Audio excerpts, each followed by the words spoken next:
Bonjour et bienvenue dans J'aime l'écho, l'émission qui donne la parole au chef d'entreprise, Jérôme Heurt. Bonjour. Bonjour Nicolas Dose. Vous êtes le directeur général de QN Europe. Et à vos côtés, c'est Jacques Cosnefroy. Bonjour Jacques. Bonjour Nicolas. Délégué général de la FVD, la Fédération de la Vente Directe. QN Europe, c'est de la vente directe en réseau, mais c'est totalement digitalisé. Ça va passer par une plateforme de e-commerce. Il y a la recommandation du vendeur qui va toucher une commission à l'arrivée. On vous vendez principalement des compléments alimentaires, des cosmétiques, des montres suisses, des systèmes de filtration d'air et d'eau pour la maison. Et la FVD, j'ai appris ça en France, c'est la deuxième plus grande fédération du monde. Wow. Alors, je me suis dit par quoi commencer. J'ai l'impression que le monde dans lequel vous évoluez tous les deux d'ailleurs, c'est un monde, vous êtes des créateurs d'entrepreneuriat. On peut le dire comme ça ? Oui. Ah oui, n'importe comment, l'entrepreneuriat c'est le monde de demain. On sait que le CDI d'une certaine manière a vécu. Vous allez bien vite Jacques en disant que 85% des actifs sont quand même en contrat aujourd'hui. Oui, mais il y a une grosse évolution. Toutes les études démontrent aujourd'hui que les jeunes veulent aller vers l'entrepreneuriat. Et nous, on l'a justement vu sur cette période un peu plus difficile, que de plus en plus de personnes cherchent une solution à devenir les entrepreneurs. Et c'est là où, en fait, le modèle que nous, on propose va être un modèle de solution pour rentrer petit à petit dans l'entrepreneuriat, pour quelqu'un qui peut-être n'y est pas prédestiné à ça, avec un statut juridique prévu pour ça. Donc, le statut de 1993, de vente vendeur à domicile indépendant, c'est ça. Et c'est dans ce cadre juridique que nos vendeurs vont amener un conseil sur un produit à leurs clients. Sauf que là où effectivement notre modèle devient digital, c'est que le client va commander sur une plateforme e-commerce avec les modèles aujourd'hui de paiement type carte de crédit et autres directement, et va être livré directement par la société. Et c'est à partir de ce moment-là où l'acte d'achat en ligne a eu lieu que ce vendeur indépendant aura sa commission. Voilà. Mais alors, vous allez me trouver pas sympa, mais on se dit, c'est un petit boulot, c'est un complément de revenu. Globalement, et pour faire simple, il faut se dire que 30% des gens qui font ce métier le font pour un complément de revenu. D'accord. Entre 200 et 500 euros par mois à peu près. 30% le font pour une multi-activité. Beaucoup de gens aujourd'hui, malheureusement, se retrouvent dans des situations où le pouvoir d'achat n'étant pas celui qu'ils espéraient, donc ils font une autre activité professionnelle. Et là, c'est une deuxième activité et pas un complément de revenu. C'est pas un complément de revenu. 500 à 1000 euros à peu près. Et puis, vous avez 40% de l'ensemble, en fin de compte, des acteurs, plus de 700 000 en France, qui travaillent donc à temps complet, qui en font un véritable business. Et ça a l'air d'être un métier vieux comme le monde, en fait, ce que vous me décrivez. Et pourtant, il y a une évolution. Il y a une évolution surtout au niveau du digital aussi, puisque le digital aujourd'hui est devenu de plus en plus important dans notre univers qui est la vente directe. Oui, mais c'est à la fin de l'histoire qu'il y a l'opération, c'est à la fin de l'histoire, mais c'est aussi dans la communication. Oui, aujourd'hui, on apprend à nos vendeurs, par exemple, nous, on a mis en place un système de formation, que ce soit sur les produits, mais également comment communiquer sur les réseaux sociaux, comment vendre les produits sur une plateforme type Facebook, Instagram, comment gérer leurs réseaux sociaux. Donc, toute une digitalisation et toute la communication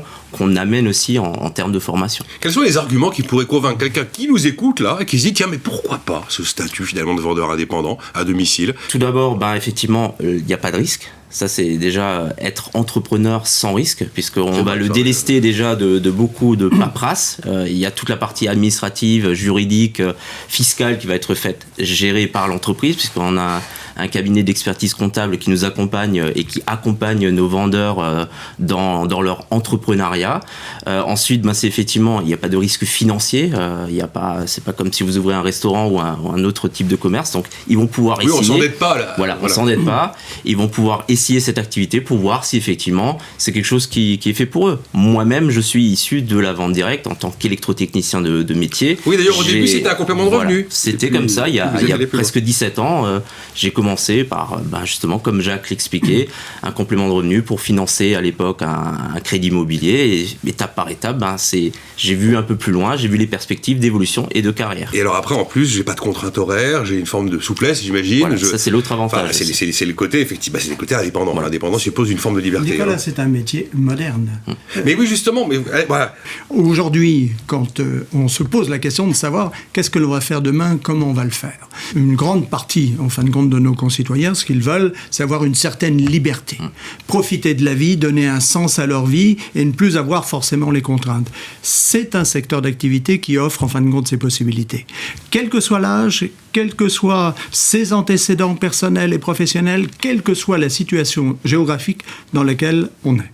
C'est ce qui explique, selon vous, ce retour en force de la vente directe ? Oui. Absolument. Il faut savoir que l'on crée pratiquement... Ça correspond à ce nouveau monde où le salariat n'est plus forcément la priorité numéro 1 de tout à chacun. Exactement. Alors, il y a bien entendu dans cette activité des postes de salariés également, parce qu'il faut savoir que la partie donc vente n'est qu'une partie du côté industriel du business. Nous sommes des industriels, c'est-à-dire que nous créons les produits, nous les fabriquons, nous les commercialisons, nous les diffusons et nous les livrons d'une certaine manière. Et qu'est-ce qui a changé dans les attentes des consommateurs aujourd'hui ? Parce que là, vous me dites que la façon dont on imagine son avenir professionnel, et en plus, je pense que la pandémie qu'on a vécue a fait bouger beaucoup de lignes, beaucoup plus qu'on ne le pense, et a entraîné des remises en cause très profondes. Et le consommateur, est-ce qu'il change aussi ? C'est avoir des produits qui répondent justement à la demande des consommateurs, des produits dans l'air du temps. Nous, on a vu ça, par exemple, avec nos compléments alimentaires qui sont fabriqués en Allemagne, qu'on commercialise déjà depuis plusieurs années, mais qui, effectivement, boostaient le système immunitaire avec le Covid et tout ça. Est devenu... Tout le côté bien-être qui est devenu très tendance. Ouais.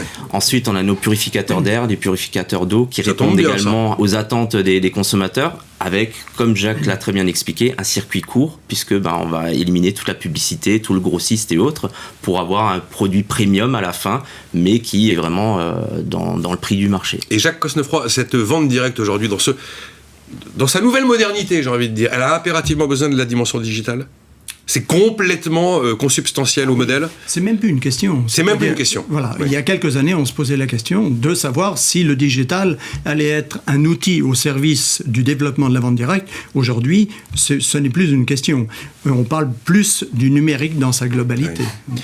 On peut considérer que c'est un modèle de circuit court, ce que vous me décrivez. Ça donne l'impression que, à côté de ça, vous avez des produits qui viennent d'Allemagne, des produits qui viennent d'Italie. Donc, est-ce qu'on peut l'affirmer vraiment haut et fort que c'est un modèle de circuit court, et ça fait partie de ces univers qu'on imagine devoir s'imposer aujourd'hui. C'est effectivement un circuit court, puisqu'on l'a réduit au maximum, dans la mesure où la société, en tout cas c'est notre philosophie au niveau de la société, c'est d'avoir des produits qui sont développés et fabriqués en Europe, essentiellement. C'est en Europe, c'est vrai. Bon. Ça c'est super important pour nous, parce que effectivement on a vu qu'avec le Covid, certains fournisseurs hors Europe n'étaient plus en mesure de fournir.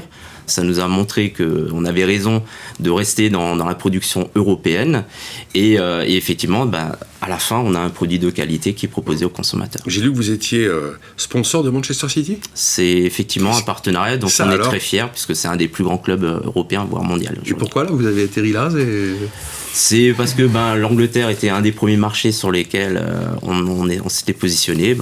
Ça se fait souvent par le réseau aussi, par le réseau de vendeurs qui connaît quelqu'un, voilà. La nouvelle vie de la vente directe. Merci Jérôme Heurte d'avoir été avec nous, directeur général de QN Europe, et merci Jacques Cosnefroy, délégué général de la FVD.